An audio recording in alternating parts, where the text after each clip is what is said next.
од своите канцеларии. Иницијативата ја подесуваат поради незадоволство од последните измени на Законот за основно и средно образование. Состојбите во образованието се доведени до точка на вриење, велат во наставничкиот пленум, а како најспорна ја посочуваат одредбата за откази на наставниците, кои 2 години поред ќе имаат најголеми отстапки во оценките до екстерното. Во вакви услови какви што сега е образованието, мислам дека тешко ќе започне учебната година.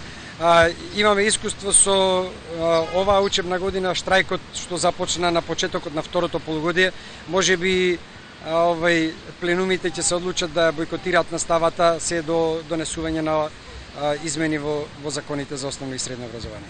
Наставниците веќе почнале да се потпишуваат за иницијативата пред Уставниот суд. Револтирани се и се чувствуваат изманипулирано поради начинот на кој беа донесени законите, по скратена постапка, без дивно знаење.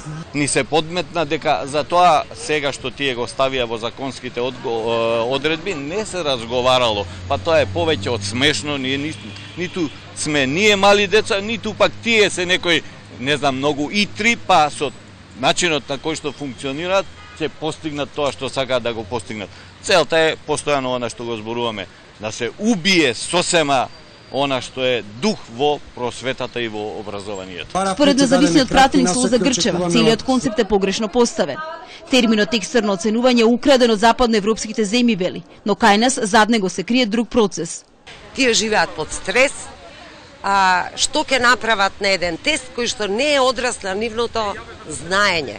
Ги учиме на ретроградно учење, учење од 19 век, веќе тоа не е ни учење од 20 век, фактографско меморирање кој што ништо не допринесува. Наставниците имаат поддршка од средношколскиот пленум.